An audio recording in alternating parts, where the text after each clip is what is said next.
Bismillah, Assalamualaikum warahmatullahi wabarakatuh. Izinkan kami kelompok 13 MSDM kelas IKM 4C untuk menyampaikan hasil kerja kami terkait employee engagement. Jadi anggota kelompok kami ada saya sendiri Faik, ada Widya, dan ada Dia.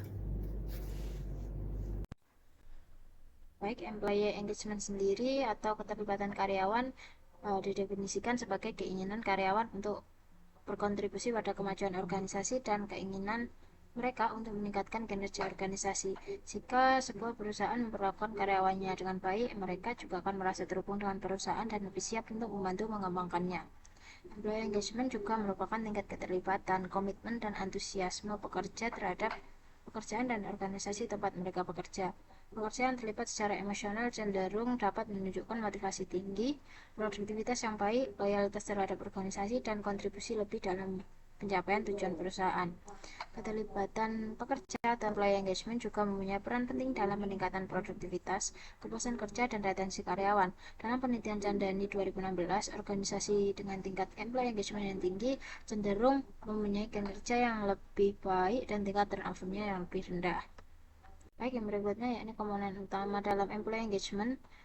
Yang pertama yakni kepemimpinan atau leadership. Kepemimpinan yang otentik, etis, visioner, bisa menetapkan tujuan yang jelas serta melakukan komunikasi dan umpan balik terbuka, juga menginspirasi keterlibatan.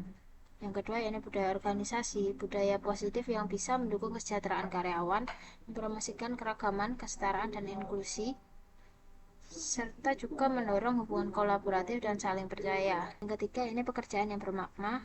Karyawan yang merasa terlibat ketika pekerjaan mereka memiliki tujuan juga memungkinkan mereka menggunakan kekuatan mereka dan memberikan tantangan yang sesuai untuk melakukan pekerjaannya.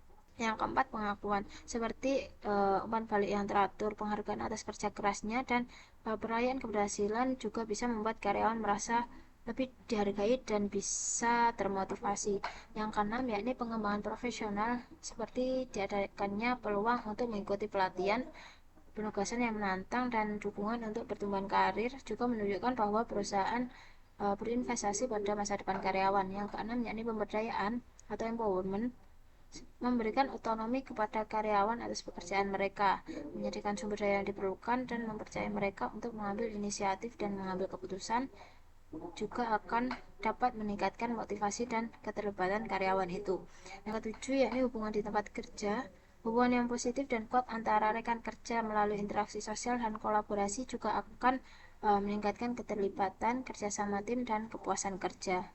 Sekarang berlanjut ke faktor yang mempengaruhi. Yang pertama ada kondisi psikologis.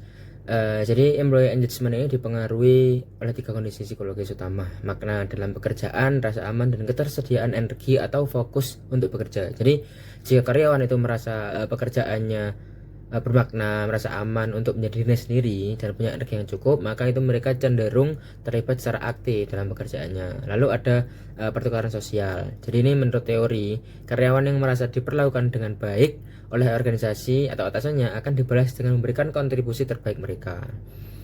Setelah itu ada komunikasi dan hubungan dengan atasan atau manajer. Jadi komunikasi terbuka, hubungan yang positif antara atasan dan bawahan itu merupakan kunci. Jadi setiap karyawan itu merasa didengar dan dimengerti oleh atasannya. Lalu terkait gaya manajemen dan budaya organisasi atau model manajemen itu secara terbuka menghargai kontribusi karyawan, mampu menciptakan budaya kerja yang positif. Jadi budaya inilah yang menjadi fondasi terciptanya employee engagement bisa nanti jangka panjangnya, seperti itu. Selanjutnya yaitu ada manfaat. Yang pertama, meningkatkan kinerja individu dan organisasi. Jadi karyawan yang engagement-nya tinggi untuk bekerja itu dengan semangat yang memberikan hasil kerja yang lebih tinggi. Secara agregat ini berdampak positif terhadap produktivitas dan profit perusahaan tentunya. Lalu mengurangi turnover dan absensi. Jadi karyawan merasa terlibat cenderung bertahan lebih lama di perusahaan dan lebih jarang absen. Ini tentu membantu menekan biaya rekrutmen dan meningkatkan stabilitas antar anggota atau antar karyawan. Setelah itu meningkatkan kesehatan dan kesejahteraan karyawan. Lalu mendorong perilaku sukarela. Yang terakhir meningkatkan kepuasan dan loyalitas pelanggan. Jadi karyawan yang terlibat secara emosional akan melayani pelanggan dengan lebih baik. Dalam konteks ini berarti nakes dan pasien ya. Jadi ini menciptakan pengalaman customer atau pelanggan itu menjadi positif dan berdampak nantinya pada loyalitas. Strategi meningkatkan employee engagement. Yang pertama, survei keterlibatan karyawan sebagai alat penting untuk mengukur bagaimana perasaan dan tingkat kepuasan karyawan terhadap pekerjaan dan lingkungan kerja mereka, yaitu dengan melakukan survei secara berkala serta menggunakan hasil survei sebagai dasar pengambilan keputusan strategis. Yang kedua, peningkatan komunikasi dan umpan balik sebagai fondasi keterlibatan karyawan dengan membangun komunikasi dua arah yang terbuka dan transparan serta memberikan feedback yang konstruktif dan rutin untuk meningkatkan motivasi. Yang ketiga, pengembangan kepemimpinan dan manajerial sebagai menginspirasi dan mendukung timnya, yaitu dengan melatih manajer agar mampu menjadi pemimpin yang inspiratif dan suportif serta mendorong gaya kepemimpinan yang inklusif dan adaptif. Lalu yang keempat ada pelatihan dan pengembangan karyawan untuk menunjukkan bahwa perusahaan peduli terhadap karir mereka, yaitu dengan menyediakan program pelatihan yang relevan untuk pengembangan kompetensi serta mendorong budaya pembelajaran berkelanjutan.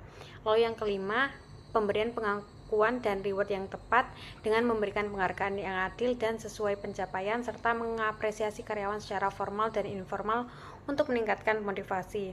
Yang keenam yaitu mendorong work-life balance untuk menjaga kesehatan fisik dan mental karyawan dengan menyediakan fleksibilitas kerja dan dukungan kesejahteraan karyawan serta menciptakan lingkungan kerja yang sehat dan nyaman.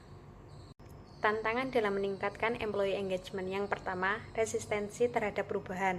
Karyawan atau manajemen yang enggan menerima perubahan budaya atau proses baru, sehingga perlu pendekatan komunikasi yang efektif dan pelibatan seluruh pihak.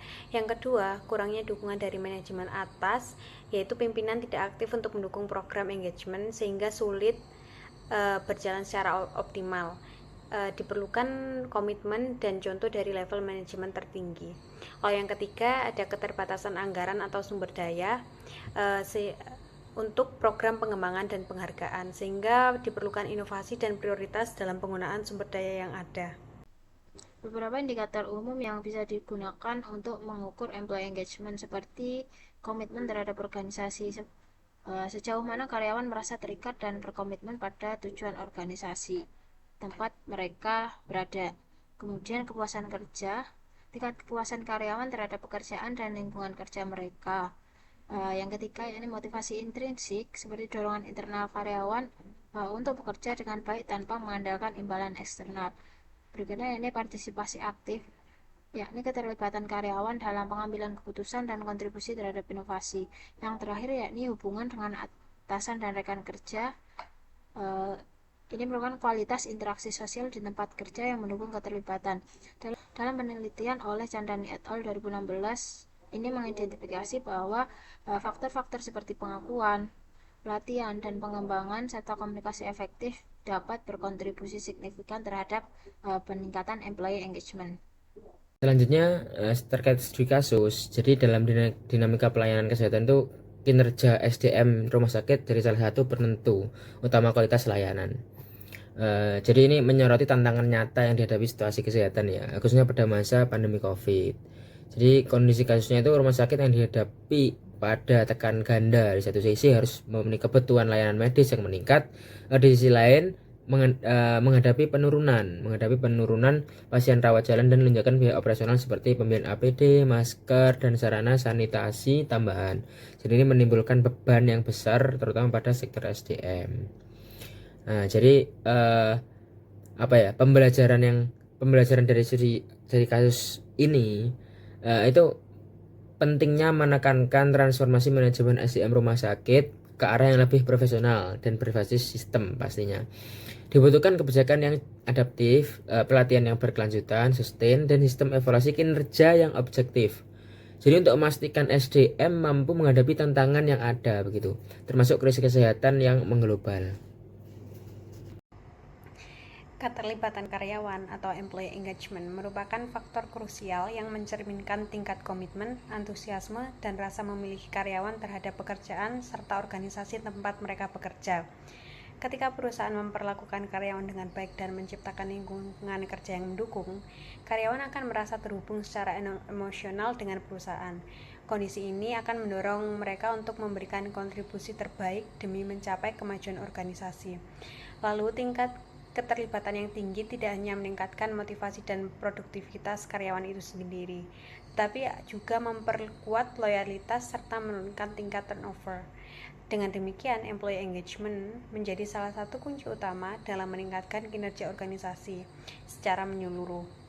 Organisasi yang mampu membangun dan mempertahankan keterlibatan karyawan yang tinggi akan memperoleh keuntungan kompetitif berupa sumber daya manusia yang lebih produktif, puas, dan berkomitmen jangka panjang.